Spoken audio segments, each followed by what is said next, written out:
Արք մեր տիրոջ է, սիրելի եղբայրներ, քույրեր, այո, Երուսաղեմում, վերին Երուսաղեմում հիվանդություններ չկան, վերին Երուսաղեմում ամեն բան հրաշալի է, փառք տիրոջը դրա համար, և մենք սպասում ենք այդ նոր Երուսաղեմին, մենք սպասում ենք այն հիմերով հաստատված քաղաքին, որի ճարտարապետն ու արարիչը Աստված է։ Օրհնյալ լինի Տիրոջ անունը, որ մեզ փրկեց ու սուրբ կոչումով կանչեց մեզ, որպեսզի մենք լինենք նրա որդիները, զավակները, օրհնելա Տիրոջ անունը, սիրելիներս։ Քանի որ տարվա վերջի մեր պաշտամունքն է, ես կուզեմ, որ մի քանի խոսք ասեմ, սիրելի ժողովուրդ, որպեսզի մենք մեր սրտերի մեջ մի հատ քննենք, տեսնենք, թե ինչպես հասկացրեցինք այս տարին եւ այլն, ինչ մենք անելիքներ ունենք, դեռ մի քանի օր կա։ Ես այդ առումով ուզում եմ կարդալ Հռոմեացիս 13-րդ գլխից մի քանի համար։ Տեսեք ինչ ասում է Պողոս առաքյալը, մեր սիրելի առաքյալ Պողոսը, ասում է հետեւյալ խոսքերը.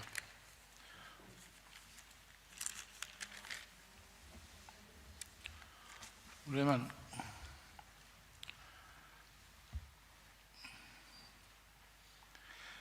7-րդ խոսքից, 13-րդ գլուխ 7-րդ խոսքից. Ուստի հատուցեք պետք եղած ամենուն, որում որ տուրք տուրքը, որում որ պատիվ պատիվը, որում որ մաքս մաքսը, որում որ վախ վախենալը, որում պատիվ պատիվը եւ բնավ մեկուն պարտական մի լակ, քան թե միայն թե մեկ սիրելու, բազի ով որ իր ընկերը կսիրե, օրենքը կատարե, բազի ան մի շնանարա, մի սպանելը, մի գողանալը, սուտ վկայություն ունելը, մի ցանկար եւ ուրիշ ինչ պատվերներ էլ որ կա, այս խոսքի մեջ կբովանդակվի, թե քո ընկերը սիրես քո անձիդ պես, սեր ընկերին գեշություն չնե, ուրեմն օրենքին նորմը սերն է։ Ձեներս այստեղ առաքյալը մեզ սովորեցնում է, որ մենք ինչ որ ունենք այսօր, պարտք ունենք։ Եթե պարտք ունենք, նյութական պարտք ունենք, հատուցանենք։ Եթե ինչ-որ մեկին մենք որևէ չափով ասենք, եթե վնաս ենք տվել անգամ, այդ պարտքը հատուցանենք, չսպասենք, թե մի օր կգա եւ պարտքը կմոռանա, չի կարելի այդպես։ Հին ուխտում մենք կարդում ենք, սիրելի եղբայրներ, քույրեր, որ եթե ասենք դու մեկին պարտք ես, որ թվոց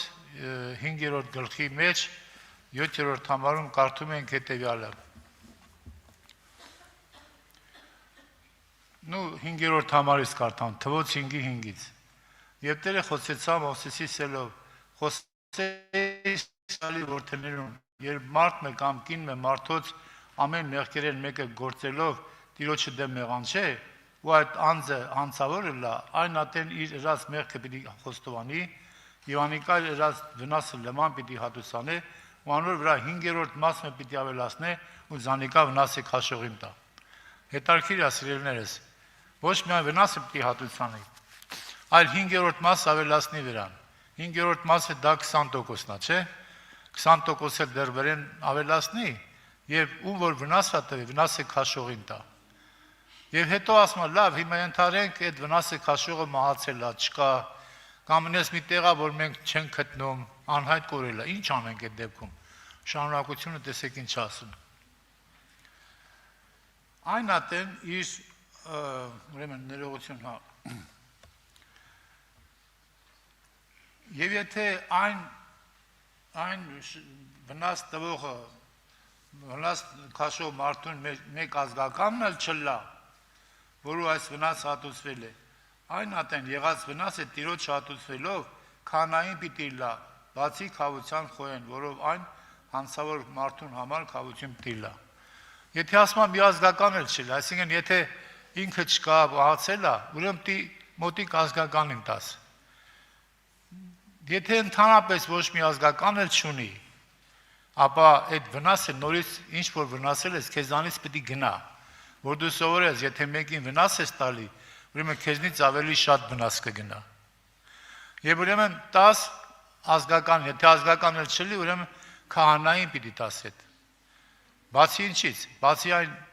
քավության խոյեն, որով ինքը պետք է իր մեղքի համար քավություն աներ։ Ուրեմն ինչպես տեսնում եք, սիրելիներս, որ Աստված այսօր մեզ սովորեցնում է, որ մենք ոչ մեկին պարտական չլինենք։ Եթե մեկին վիրավորել ենք, ուրեմն այդ մեկի հետ հաշտվենք։ Մեր սրտերը թող հաշտվեն։ Եթե նրան վիրավորել ենք ու այդպես թողել ենք, այդ դեպքում մեր կարդամ Մատթեոս ավետարանի 5-րդ գլխի 25 համարից։ Տեսեք ինչ է ասում այստեղ։ Մատթեոս ավետարան 5-րդ գլուխ 25 համար։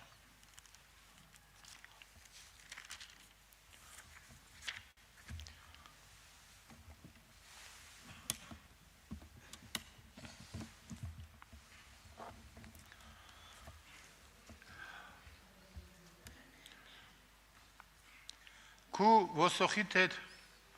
չէ ներողություն, 25-ից չէ։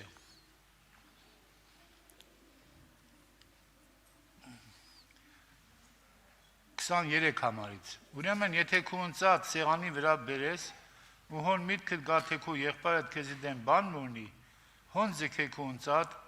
սեղանին առջև եւ գնա առաջ եղբորդ հետ հաշտվե ու ետքը եկուր, որ քու ընծած մատուցանես։ Քու ոսոխիդ հետ շուտով միաբանե, քանի որ անոր հետ ճամփուն մեջ ես,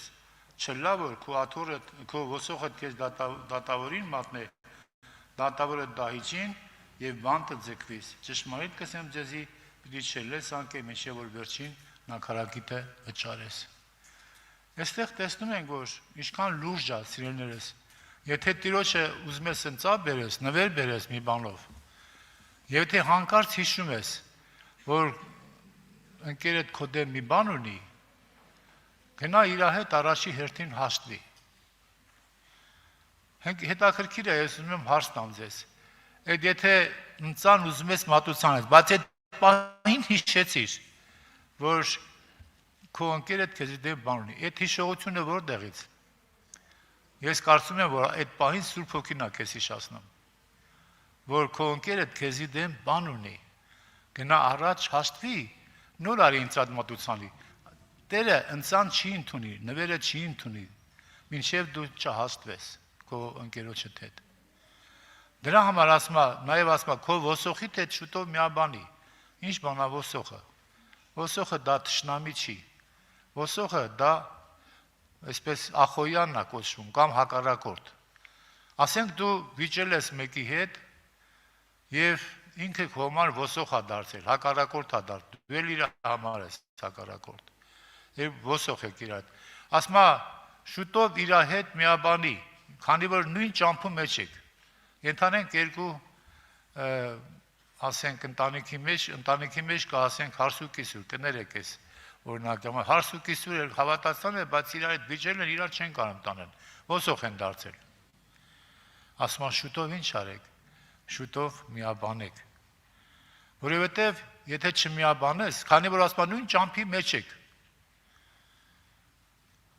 շուտով միաբանի, որովհետև նույն ճամփու մեջ ես։ Բայց եթե հետաքրքիր է եղբայրներ ջան, քույրեր ջան, եթե հանկարծ ասենք այդ ճանապարհը նույն ճամփ, քանի դեռ նույն ճամփու մեջ ես, միաբանվի, բայց եթե ասենք դրանցից մեկն ու մեկը մեռնի կամ ուրիշ մի բան պատահի նրանց հետ, որ այլևս նույն ճամփու մեջ չլինես, ի՞նչ պիտի անես։ Այդտեղ չմիաբանված պիտի գնաս։ Դրա համար ինչքան կարևոր է, որ նոր տարի է այսօր։ Ինչքան մարդկանց մենք կարող է վիրավորել ենք, ինչքան մարդկանց մենք կարող է ցավ ենք պատճառել, ինչքան մարդիկ են մեզ ցավ պատճառել, եթե մեզ են ցավ պատճառել, մենք պետք է կարողանանք ներել, որովհետև եթե չներենք, ինչպես եղբայրներն ասեցին, չեն կարող ներվել։ Հիշում եք այն չար ծառային, որ ինքը չէ պարտքեր Տիրոջը, եւ Տերը կանչեց ու ասեց. արի պարտքդ վճարի։ Նա խնդրեց, բան արեց, ասեց, Տեր, կվճարեմ։ բայց տեսա, որ վճարելու կարողություն չունի, ներեց պարտքերը, բայց ինքն էլ մի հատ ուրիշ է, մի հատ ուրիշն էլ իրան էր պարտք, ընդամենը մի քանի դահեկան, գնաց պարտքը խեղտեց, որ ուզի, ու բան չարավ, չկարեցավ դա տարավ դատավորին մատնեց, որ բանտը դնի, և տերը լսեց ու ասեց, չար ծառա, եթե այդքան պարտքը քեզ ներեցի, ուրեմն դու պարզ չէր, որ դու էլ իրան ներեիր, Աստված մեզ ինչքան պարտք կա ներել, եղբայրներ քույրեր, անսահման շատ պարտք կա մեզ ներել, եթե Տերը մեզ այդքան պարտքը ներել է, մենք էլ պարտավոր ենք ուրիշներին ներելու, եթե չներես չի ստացվի, սա Աստծո խոսքն է, մեր խոսքը չի, դրա համար Տերը օրհնի, եղբայրներ քույրեր, այս նոր տարի մենք մտնենք նոր բանով, հաշտված, հաշտություն ունենանք, որովհետև մեզ ինչ գիտես, ով, երբ, կարող է մեկը վաղը, մյուս օրը, կգա մի քանի տարի կանցնի և այս դալիճում ինչքան մարդ, որ հիմա կա, ոչ մեկ չի լինի, ուր կլինեն մենք, որտեղ կլինենք մենք, թող Աստված օգնի սիրելիներս, որպեսզի մենք ինչ որ պարտք հատուցանենք, եթե մեկին պարտք ենք, ուրեմն փողով ենք պարտք հատուցանենք, եթե ասենք վիրավորել ենք, պարտ հատուցանենք, մաքս ենք պարտ հատուցանենք, ինչ-ինչ որ պարտ ենք հատուցանենք, որպեսզի հաշտությամբ լինենք, եղբայրներ չան, քույրեր չան։ Մենք չգիտենք, թե վաղը օրը մեզ հետ ինչ կլինի։ Մեզ սպասում է մի քաղաք, որի ճարտարապետն ու արարիչը Աստված է։ Օրհնյալ լինի Տիրոջ անունը։ Թող Տիրոջ անունը փառավորվի, սիրելիներս, եւ հիմա միտեղ էլ կարդամ եւ կաղոթենք, Եփեսացիս թղթի մեջ 5-րդ գլխում Պողոս Արաքյալը այսպես ասում։ Եփեսացիս 5-րդ գլխի մեջ այսպես ասում, ուրեմն 15 համարից։ Ուստի նայեցեք, թե ինչպես զգուշությամբ պիտի քայլեք, ոչ թե անմիտներու պես, հապա իմաստուններու պես ժամանակը ծախու առեք, ոնցի օրերս չարեն։ Ասում անմիտների պես մի լակ, ինչով է անմիտի անմտությունը, որ ժամանակը հաշվի չի առնում։ Անմիտները ժամանակը հաշվի չեն առնում։ Եվ իրանց ժամանակի մեծ մասը միգուցե շատ անմիտ բաների վրա են բանանում։ Այն ինչ որ Աստծո կամքից հակառակ է, Աստծո կամքին դեմ է, Աստծո կամքի մեջ չի, դա անմտություն է, այդ բաներով զբաղվելը, եղբայրներ քույրեր։ Հապա իմաստուններու պես ժամանակը ծախու առեք, վասզի օրերը չար են։ Անոր համար անմիտ մի լակ, հապա իմացեք, թե ինչն է Տիրոջ կամքը, եւ մի գինովնակ գինիով, որոն մեջ անլարակություն կա, հապա հոգիով լեցվեցեք։ Մի գինովնակ գինիով, որի մեջ անլարակություն կա։ Իհարկե, այստեղ խոսքը սովորական գինի մասին է, բայց մարդը կարող է ոչ թե սովորական գինով գինովնա, հպարտության գինով գինովնա, նախանձի գինով գինովնա, այսինքն նախանձությամբ լսվի, հպարտությամբ լսվի։ Դրա համար մի գինովնակ ասում է, որի մեջ անառակություն կա, այդ բոլորի մեջ անառակություն կա, ժամանակը ծախու առնենք, որովհետև օրերս չար են։ Թող Աստծո անունը փառավորվի, եղբայրներ քույրեր, որ մենք այս խոսքերից միտք առնենք եւ եթե ունենք անհաշտներ, անհաշտ մեկի հետ հաշտություն կնքենք։ Եթե անգամ վնաս ենք տվել, այդ վնասն էլ հատուցանենք մի բան էլ ավել։ Թող Աստված օրհնի, սիրելիներս, սրանով մենք ցույց կտանք, որ մենք Աստծո զավակներ ենք։ Բայց եթե մենք հաշվի չառնենք, շատ հետաքրքիր է, որ այդ ժամանակ եղբայրներ քույրեր, մենք գնալով անես կգա մեր վրա։ Օրինակի համար, սիրելի եղբայրներ քույրեր, Տերը թող օրհնի մեզ բոլորիս, որպեսզի մենք այս բաների մեջ զգուշություն անենք, զգույշ լինենք, օրերս չար են, չգիտենք թե ինչ կլինի։ Եվ 15-րդ գլխի մեջ ասում է հետևյալը, որ երբ պիտի հատուցանենք այդ բանը, որ պահին պիտի հատուցանենք, այն պահին, որ հիշեցի, որ ես բանը պարտք եմ, այն պահին, որ ես հիշեցի, հենց այդ պահին էլ դու պետք է սկսես հատուցման պրոցեսը։ Ոչ թե թողես ասես, դե լավ էլի կտամ էլի հետո, հատենց արդեն դա չարի ուզասնա, դևերի կամքնա։ Տիրոջ անունը փառավորվի։ Եկեք սրտանց ասենք, բարքես Տեր Աստված։ Եվ հույս ունենանք, որ մենք ունենք մի քաղաք, որի ճարտարապետն ու արարիչը Աստվածա, դա նոր Երուսաղեմն է, փառք Տիրոջը, կանգնենք աղոթքի։